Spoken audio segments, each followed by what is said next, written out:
Good morning, students. I welcome you all 11th standard students for this online economic class.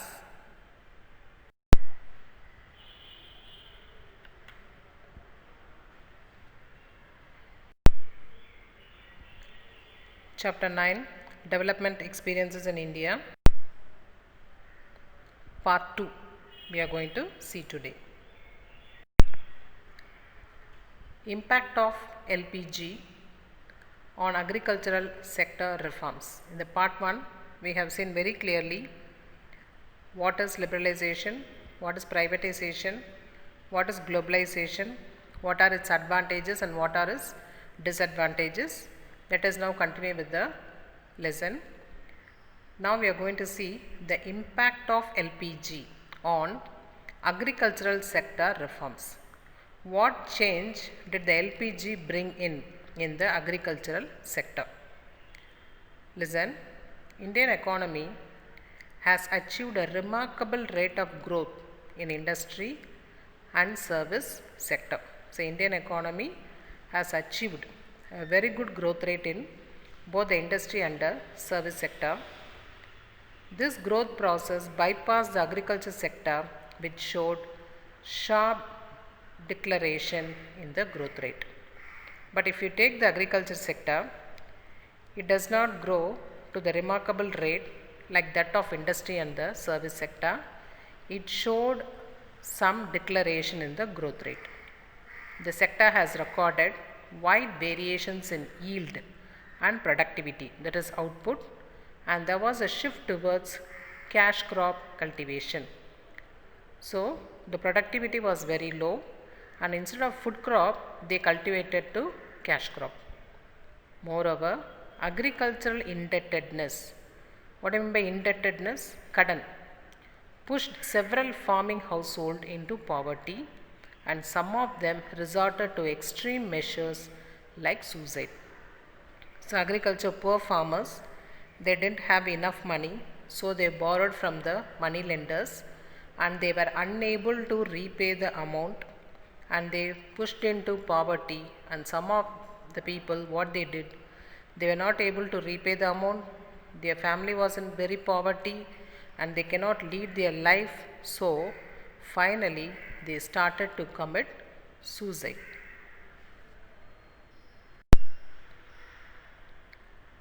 Next, crop insurance. What do you mean by crop insurance?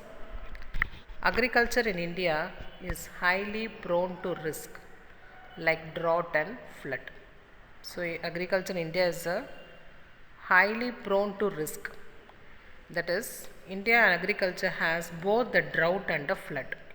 Some year there will not be any rain at all. So, the agriculture has to face the drought problem. Some years what happens, there will be very heavy rain and agriculture has to face the problem of floods.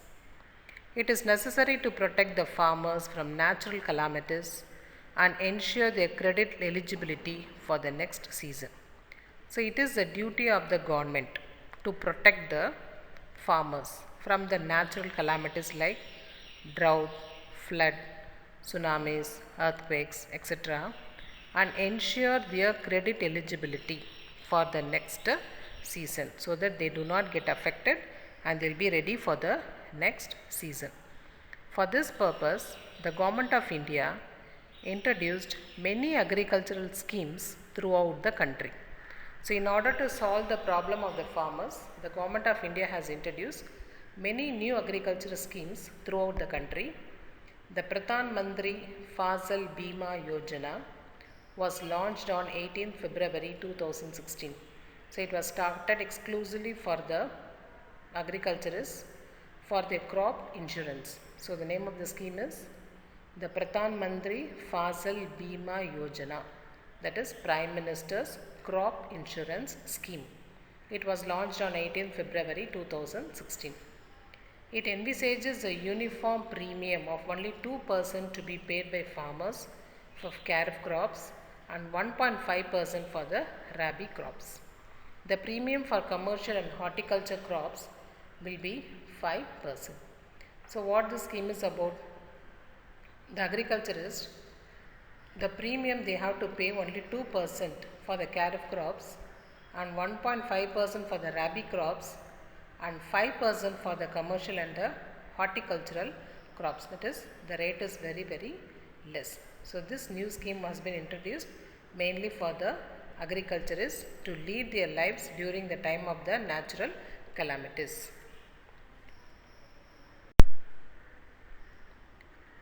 Next one, cold storage. Cold storage. So India is the largest producer of fruits and second largest producer of vegetable in the world. Cold storage. Yes, even in our house, we will be storing all our vegetables and fruits and all other items in a box called as a refrigerator. In the same way, the government have introduced a cold storage system for the agriculturists to save their fruits and the vegetables so that they can be sell it in the market. So India is the largest producer of fruits and second largest producer of vegetable in the world. See the ranking. India is the largest producer of fruits and the second largest producer of vegetables in the world. Yes, excellent. In spite of that, per capita availability of fruits and vegetables is quite low because of post-harvest losses which account for about 25 to 30% of production. So in spite of that, even though we have the name that India is the largest producer of fruit and second largest producer of vegetable in the world, what happens? The availability, the per capita availability of fruits and vegetable is quite low. What is the per capita availability? The needed fruits and vegetables for a single person is called as a per capita availability is low because of post harvest, that is cultivating before the harvest time, which loses for about 25 to 30% of the production. A sizable quantity of produce also deteriorates by the time it reaches the consumers. So from the production area, from the cultivation area, cultivable land area to the market center, by the time it reaches the consumer, what happens? Most of the vegetables and fruits are getting spoiled. Most of the problems relating to the market of fruits and vegetables can be traced to their perishability. Yes, we know very well that vegetables and fruits, it cannot survive for a long time. Fruits, it will be fresh for 1 or 2 days. Same way the vegetables also. So by the time, within 1 or 2 days from the time of cultivation, it should reach the hands of the consumers. If not, it gets spoiled. That's called as a perishability. So perishability is responsible for high marketing cost, market gluts, price fluctuation and other similar problems. So you have to, or we have to, the government have to protect the fruits and vegetables. For what are the reasons? For high marketing cost. If not, the cost of the fruits and vegetables will be rising. Market gluts, சந்தைகளின் தேக்கம், that is, it will be stored in the cultivable market itself. Price fluctuation, changes in the price and other similar problem. In order to avoid all this, in order to overcome these constraints, the Government of India and the Ministry of Agriculture promulgated, that is passed, an order known as Cold Storage Order 1964 under Section 3 of the Essential Commodities Act 1955. So in order to overcome this constraint, in order to come out of this problem, the Indian government has introduced a new act that is called as a Cold Storage Order 1964 under Section 3 of the Essential Commodities Act 1955, so that all the fruits and vegetables are preserved properly by using a cold storage devices.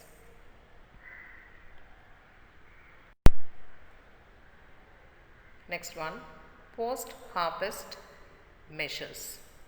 Post-harvest measures. The annual value of harvest and post-harvest losses of major agricultural produce at national level was of the order of rupees 92,651 crores, calculated using production data of 2012-13 and 2014 and wholesale prices estimated by the Indian Council of Agricultural Research. So the annual value of harvest and post-harvest losses of major agricultural produce at the national level was, so the total value of harvest and the post-harvest loss alone in the agricultural produce was nearly 92,651 crores. The data was taken in the year 2012 and 13. At 2014, and wholesale prices estimated by the Indian Council of Agricultural Research. So the ICAR, Indian Council of Agricultural Research, has estimated that the total value, that is annual value, per year value of harvest and post-harvest losses of agricultural produce amounts to nearly 92,651 crores. The data was taken in the year 2012-13 by ICAR.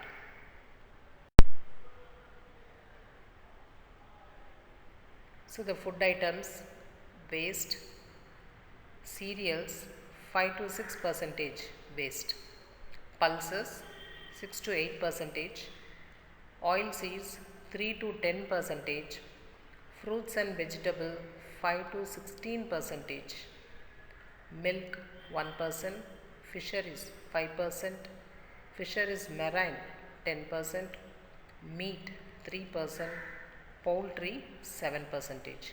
All these are the wastage. Ministry of Food Processing Industries, taken in 2016.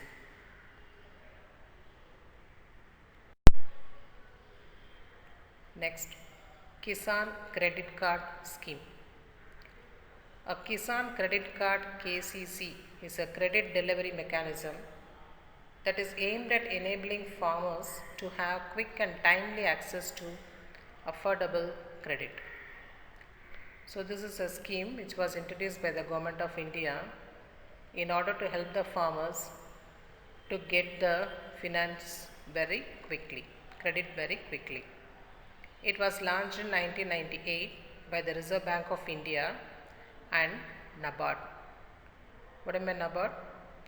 National Bank for Agriculture and Rural Development. This is called as a NABARD. So it was launched in 1998 by both this bank in order to help the Kisans, that is the farmers. The scheme aims to reduce farmer dependence on the informal banking sector for credit, which can be very expensive and suck them into a debt spiral. So why this scheme was mainly introduced? In order to protect the farmers from the hands of the local money lenders who lend money to the farmers for a great rate of interest and suck the blood of the farmers. The card is offered by cooperative banks, regional rural bank and public sector bank. So based on review of the working of the KCC, the government has advised banks to convert the KCC into a smart card cum debit card. So this has highly helped the farmers and protected them from the local money lenders. This card is offered, this Kisan Credit Card Scheme was offered by Cooperative Bank, Regional Rural Bank and the public sector banks.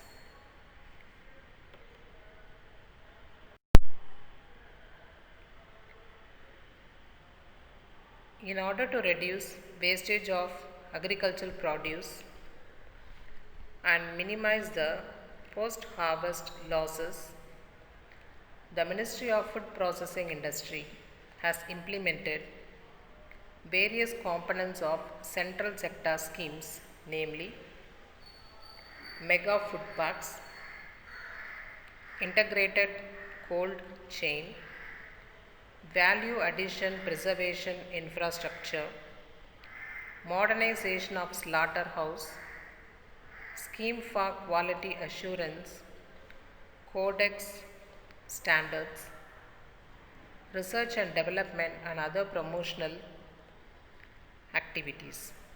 Further, the GOL extended support to arrest post-harvest losses of horticulture and non-horticultural produce and to provide integrated cold chain and preservation infrastructure facilities from the farm gate to the consumer or from the production site to the market since 2008 and 9.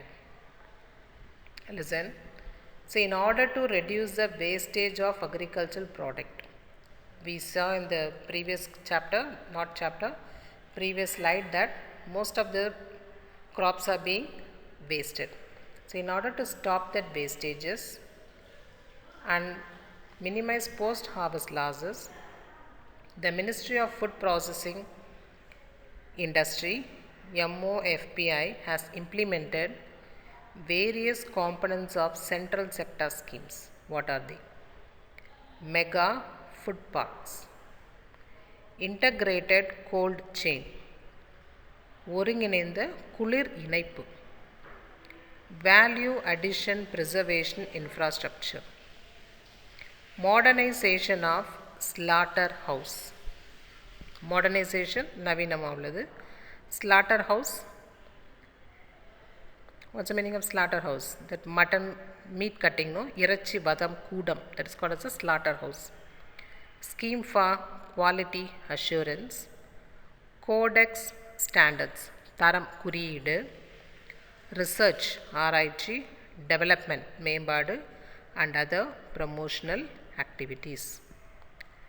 Further, the GOI extended support to arrest post-harvest losses of horticulture and non-horticulture produce and to provide integrated cold chain and preservation infrastructure facilities from the farm gate to the consumer or from the production site to the market.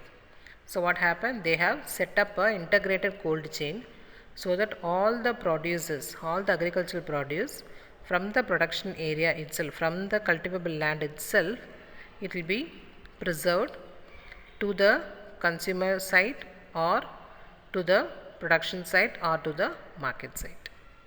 From the production site, it will be taken to the market site, or from the production site to the consumer site, it will be very well properly integrated cold chain. It will be preserved properly. The government have set up the infrastructure in such a way to preserve all the vegetables and fruits.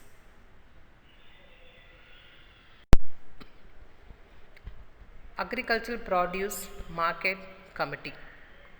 Agricultural Produce Market Committee is a statutory body constituted by state government in order to trade in agricultural or horticultural or livestock products.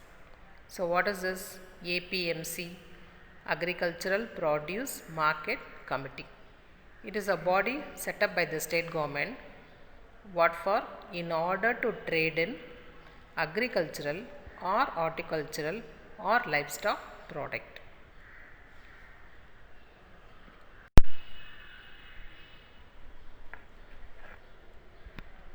Yes, next, functions of APMC. Let us see what are its functions.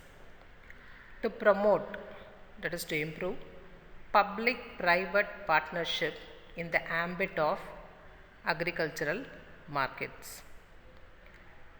To promote, to improve the public-private partnership in the ambit of agricultural markets.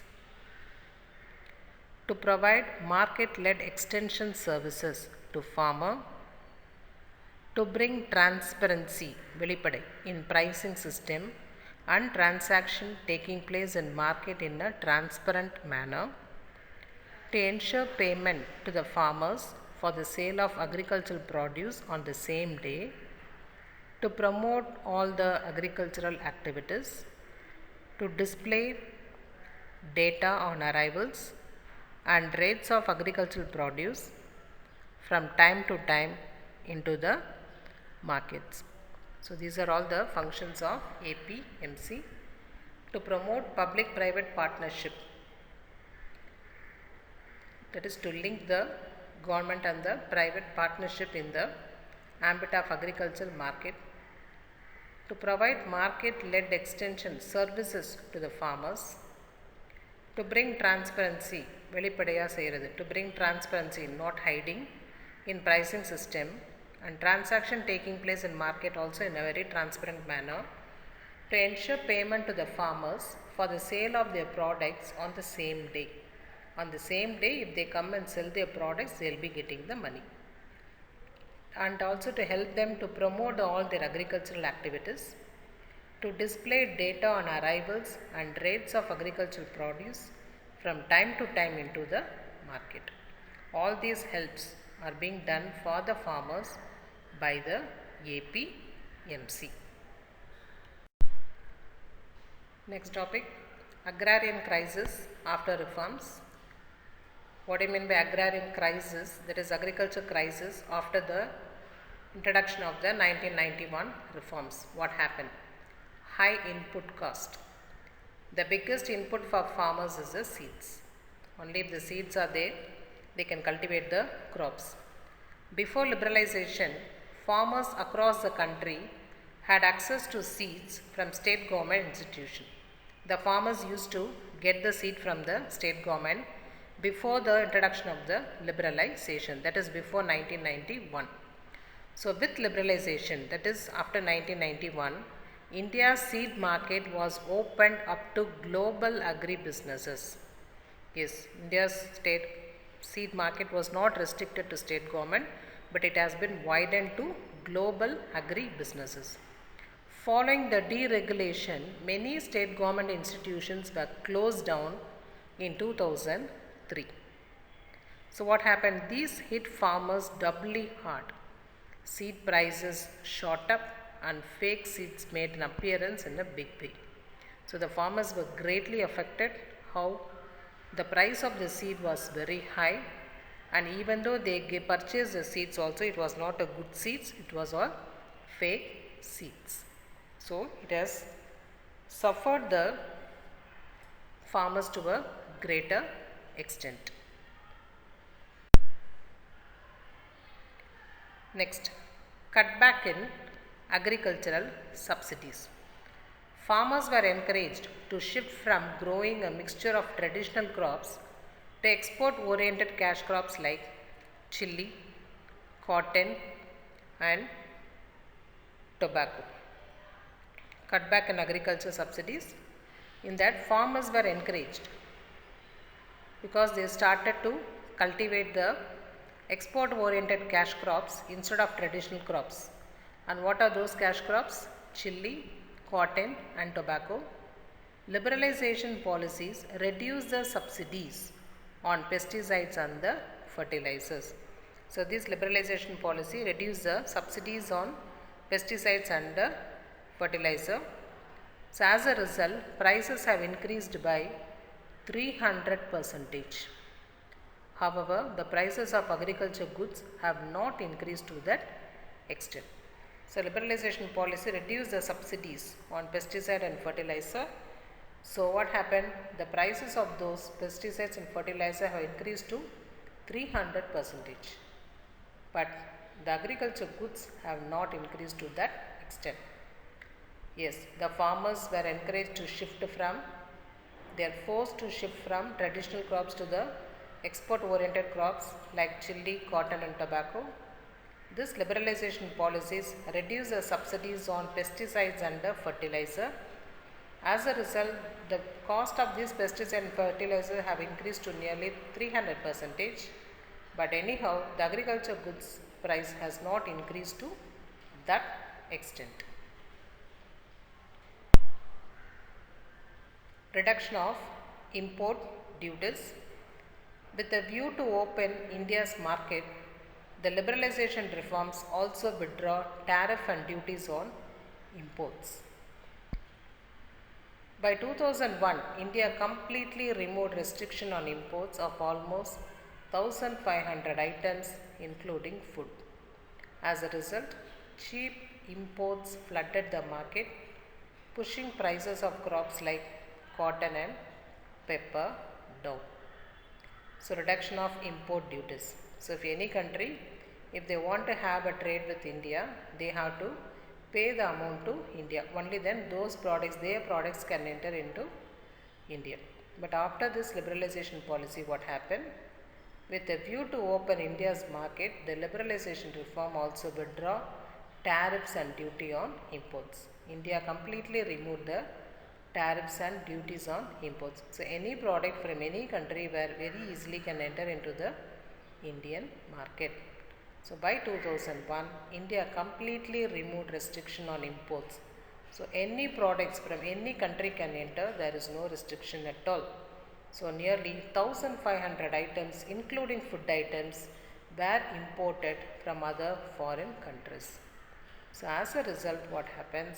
Cheap imports flooded the market. All the foreign items started flooding in the Indian market. So our local products, our local crops like cotton and pepper market have gone down. And the same way the prices also have gone down.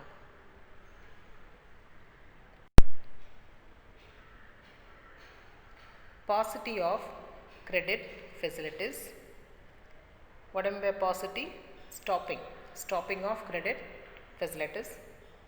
So after 1991, the lending pattern of commercial banks, including nationalized bank, drastically changed.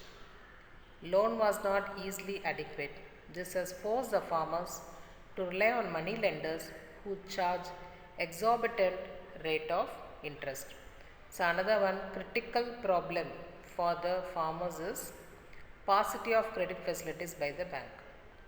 So before 1991, many loans were passed on to the farmers with a very less rate of interest.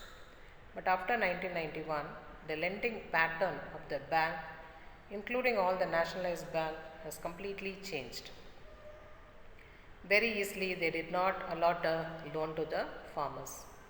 So what happened? This made the farmers to depend much upon the local money lenders who issue the money but charge very high rate of interest. So ultimately the farmers suffered a lot. These money lenders squeezed the blood of the farmers.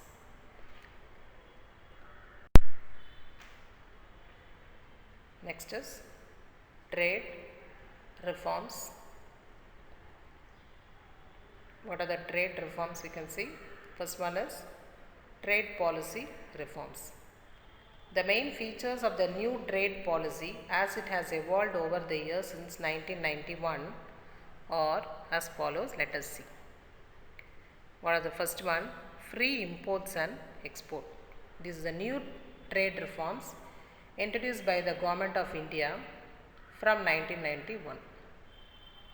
First point is free import and export. Any country can sell their goods into India. Any products can be sold to other countries without any restriction. Prior to 1991, in India, imports were regulated. Till 1991, in India, imports were regulated. All the foreign products cannot enter into India. Only certain products which are a necessity only will enter. That too, huge tariff will be charged by the Government of India. From 1992, after the introduction of this policy, what happened? Imports were regulated by a limited negative list. There was no restriction at all for the imports. For instance, the trade policy of 1st April 1992 freed imports of almost all intermediate and capital goods. So any intermediate goods and capital goods started entering into India without any restriction from 1st April 1992. Only 71 items remained restricted. So this is another important point, free imports and the exports. Next one, rationalization of tariff structure and removal of quantitative restriction. Rationalization, Sunga Kattanam on tariff structure and removal of quantitative restriction, Alavu Kattupadu. The Challaya Committee's report had suggested drastic reduction in import duties. It has suggested a peak rate of 50%. So 50% reduction was there in the import duties. As a first step, Towards a gradual reduction in the tariffs, the 1991-92 budget had reduced the peak rate of import duty free more than 300% to 150%. The process of lowering the custom tariff was carried further in successive budget. Each and every budget, what they did, they reduced the rate of the import duty from 300% to 150%. So this made all the foreign products to enter into India very easily and spoil the local manufacturers and farmers. Next is export and import policy. The Government of India, Ministry of Commerce and Industry announced new foreign trade policy on 1st April 2015 for the period of 2015 to 2020. So export and import policy, new trade policy has been launched by the Government of India, that is Ministry of Commerce and Industry, on 1st April 2015 for the period of 5 years, that is from 2015 to 2020. Let us see what it is. Salient features of EXIM policy. EXIM, export, import, 2015 to 2020. The new EXIM policy has been formulated focusing on increasing in export scenario, boosting the production and supporting the concepts like Make in India and Digital India. So our new EXIM policy has formulated or designed mainly to focus upon export scenario, to export more, that to boost the production and to support the concepts like Make in India and Digital India. Reduce export obligation by 25% and give boost to domestic manufacturing, supporting the Make in India concept. Reduce the export obligations, that is we have to cut short the export at least by 25%, and we have to boost our local manufacturers by the concept Make in India concept. As a step to Digital India concept, online procedure to upload digitally signed document by CA, CS, cost account are developed, and further mobile app for filing tax, stamp duty has been developed. So the government has introduced the Digital India also. So everything was done by online. Repeated submission of physical copies of documents available on exporter-importer profile is not required. Export obligation period for export items related to defense, military store, aerospace and nuclear energy to be for 24 months. EXIM policy 2015-20 is expected to double the share of India in world trade from present level of 3% by the year 2020. This appears to be too ambitious. It's a high ambition only, but anyhow, we are in a hope that we will be definitely achieving our target. So our new EXIM policy focused on what?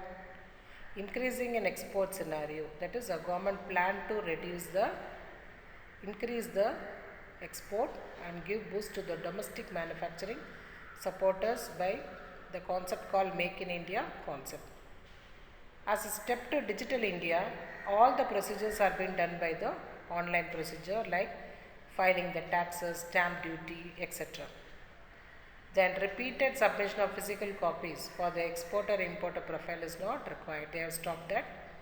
Export obligation period for export items related to defense, military store, aerospace and nuclear energy is to be for 24 months. And last, through this EXIM policy of 2015-20, it is expected to double the share of India in world trade from present level of 3% by the year 2020. This appears to be too ambitious, but let us wait and see whether India will be achieving or not. Next topic, special economic zones. The special economic zones SEZ policy was announced in April 2000. What for? To overcome the shortcomings experienced on account of the multiplicity of controls and clearances, for the absence of world-class infrastructure, an unstable fiscal regime, to attract larger foreign investment in India. For the sake of all these four, the special economic zones have been introduced in India in the year April 2000. Yes, April 2000. To overcome the shortcomings experienced on account of the multiplicity of controls and clearances, absence of world-class infrastructure, an unstable fiscal regime, and to attract larger foreign investments in India. As a part of the economic reforms, the system of taking over land by the government for commercial and industrial purposes was introduced in the country. So, as a part of the economic reforms, what happened? The system of taking over the land by the government for commercial and industrial purposes was introduced. That is, taking the land by the government for the sake of infrastructure like laying roads, apartments, buildings, industries, everything. As per the Special Economic Zones Act of 2005, the government has so far notified about 400 such zones in the country. So, totally we have 400 special economic zones in the country, that is in India. Since the special economic zone deprives the farmers of their land and livelihood, it is harmful to the agriculture. Yes, it shows that India is developing and we are marching towards the industrialization, but on the other side it is very harmful to the agriculture because they are losing their land and the livelihood. In order to promote export and industrial growth in line with globalization, the special economic zone was introduced in many countries. So, in order to compete with the global level globalization, that SEZ was introduced in many countries.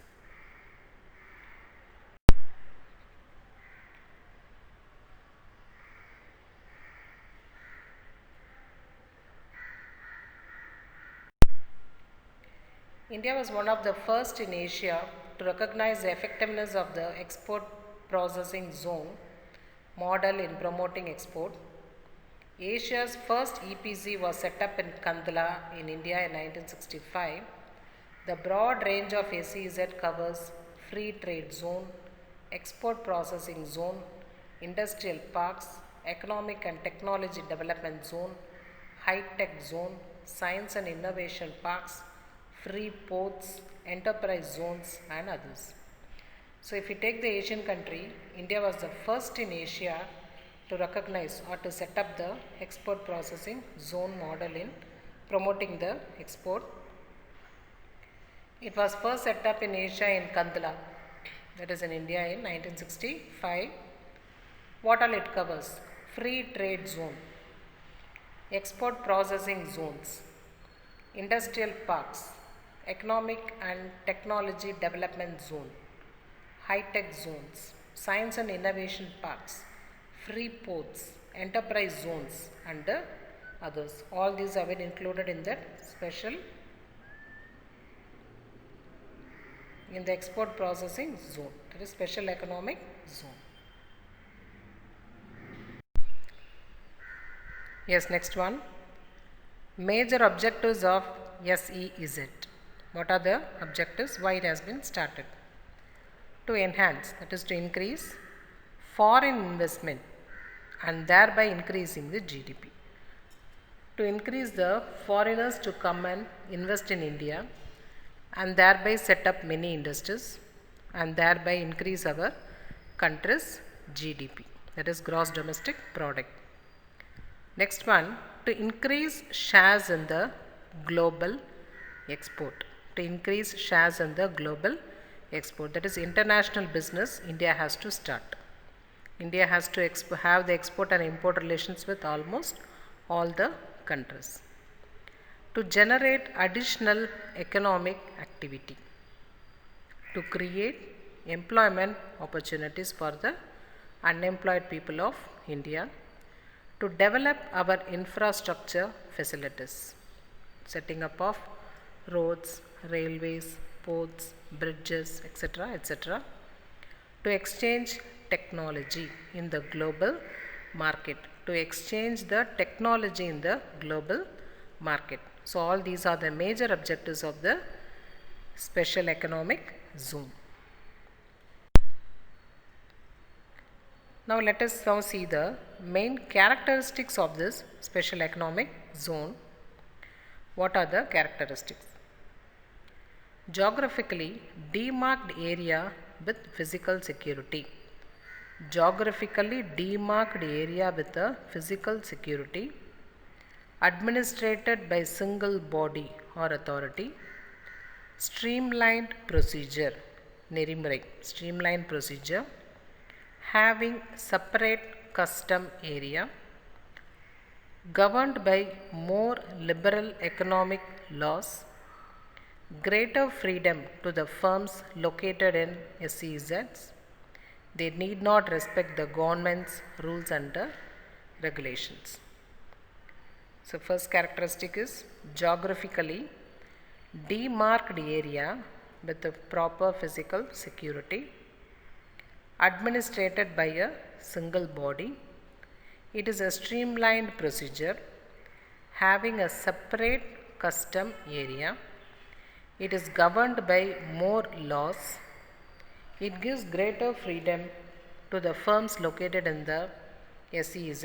They need not respect the government's rules and the regulations. All these are the main characteristics of the SEZ.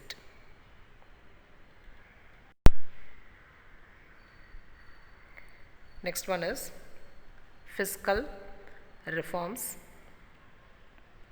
A key element in the stabilization effort was to restore fiscal discipline. Fiscal, money, yes, capital. Finance. It means reduction of fiscal deficit to the extent of just 3% of GDP.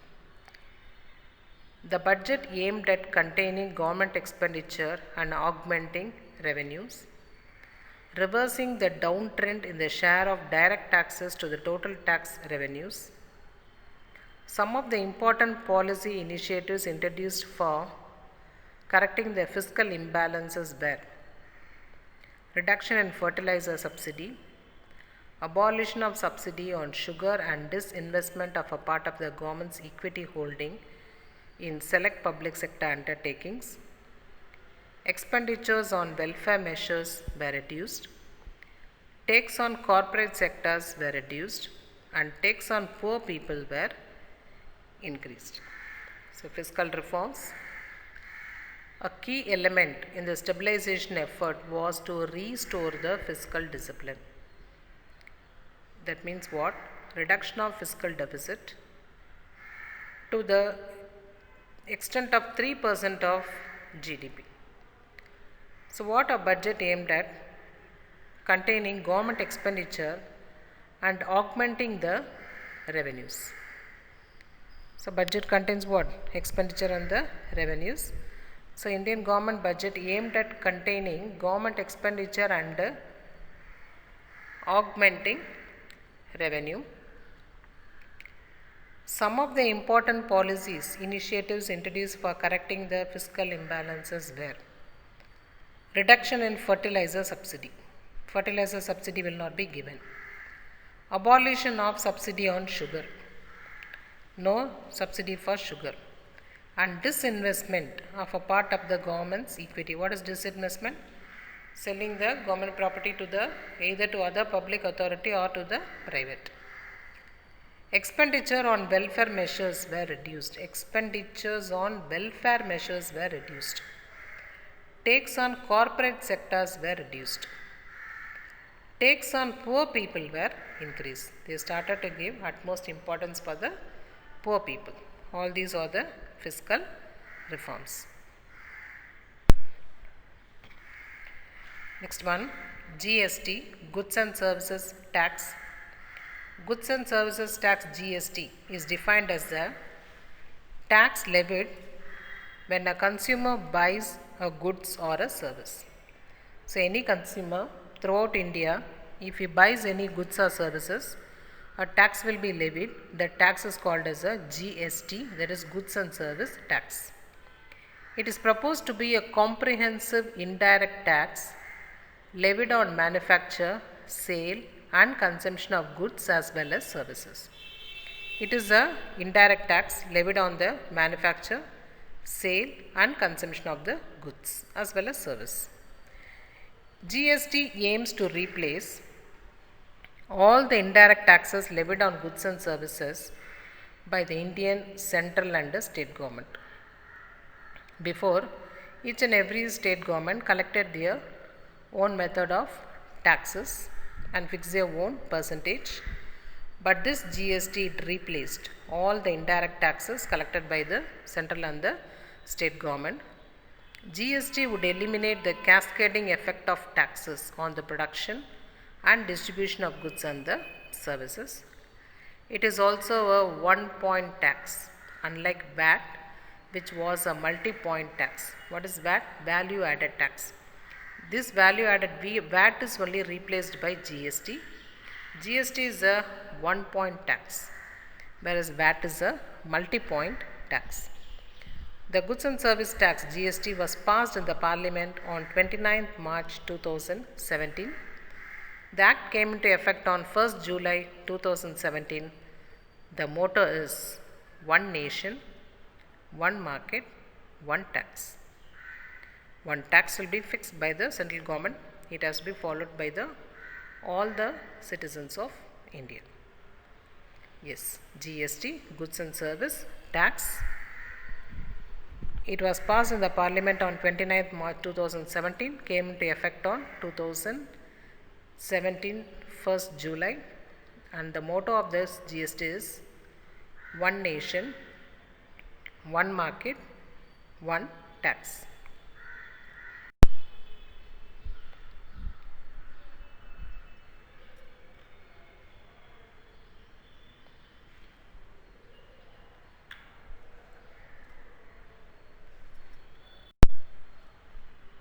Next, let us see advantages of GST. What are the advantages of GST? Removing cascading tax effect. Nobody can be escaped from without paying the tax. Single point tax collected by only one central government. Higher threshold for registration. Composition scheme for small businesses. Online simpler procedure under GST. Defined treatment for e-commerce. Increased efficiency in logistics. Regulating the unorganized sector. So these are all the advantages of GST. It removes the cascading effect of the tax. It is a single point tax. It is a higher threshold for registration. It is a composition scheme for small business. Online simple procedure for GST. Defined treatment for e-commerce. Increased efficiency in logistics and regulating the unorganized sector. Next topic, monetary and financial sector reforms. Monetary reforms aimed at doing away with interest rate distortions and rationalizing the structure of lending rates. So, monetary reforms aim is doing away with the interest rate distortions and rationalizing the structure of lending rates. It want to put an end for the high interest rate. The new policy tried in many ways to make the banking system more efficient. So, what are the steps taken in order to make the bank more efficient? First one is reserve requirements. Reduction in statutory liquidity ratio and the cash reserve ratio were recommended by the Narasimhan Committee Report 1991. So what is that? A reduction in statutory liquidity ratio and the cash reserve ratio were recommended by the Narasimhan Committee report in 1991. It was proposed to cut down the SLR from 38.5% to 25% with a time span of 3 years. So similarly, it was proposed that the CRR be brought down to 3 to 5% over a period of 4 years. So what is the reserve requirements? Reduction in the statutory liquidity ratio, that is SLR, and the cash reserve ratio. It was recommended by the Narasimhan Committee in 1991. So SLR should be reduced from 38.5% to 25% and with a time period of within 3 years. And CRR should be reduced from 3 to 5% over a period of 4 years. Next one, interest rate liberalization.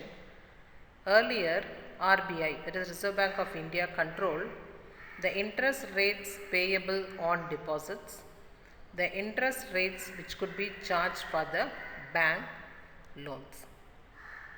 So earlier, RBI controlled the interest rates payable on deposits, interest rates payable on the deposit, and the interest rate which could be charged for the bank loans. Greater competition among the public sector, private sector and foreign banks and elimination of administrative constraints. Liberalization of bank branch licensing policy in order to rationalize the existing branch network.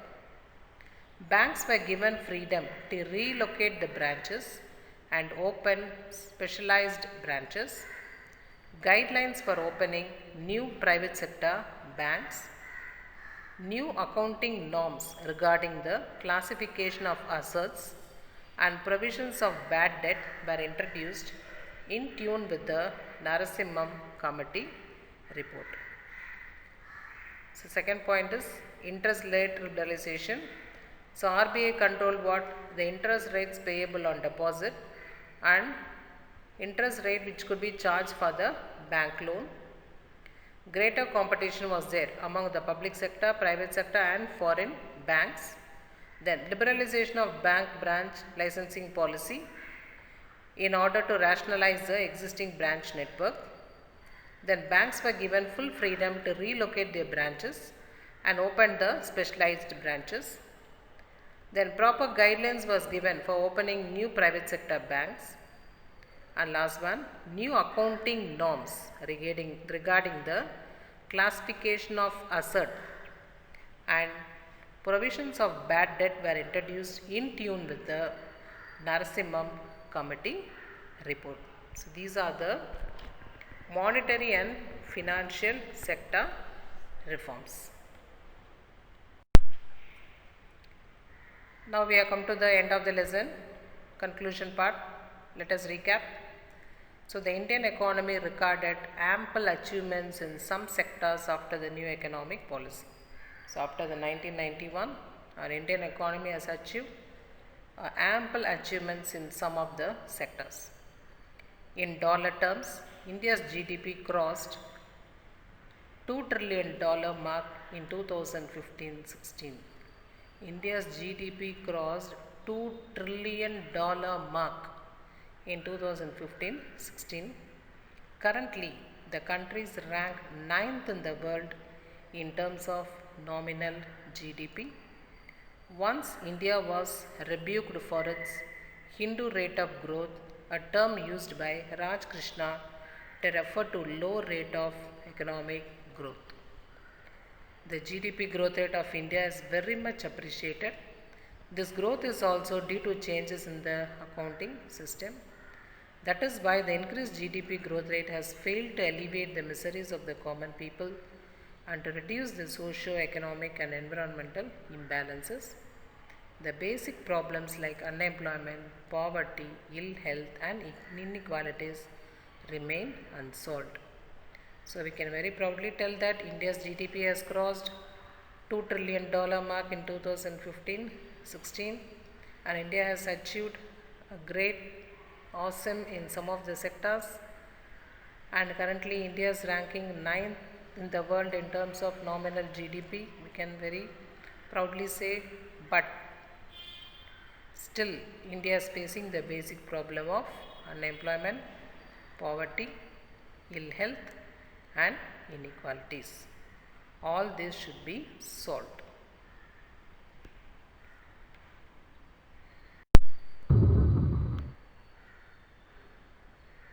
So we have come to the end of the lessons. I think you have understood all the concepts very clearly. Thank you students. I will meet you in the next chapter very soon.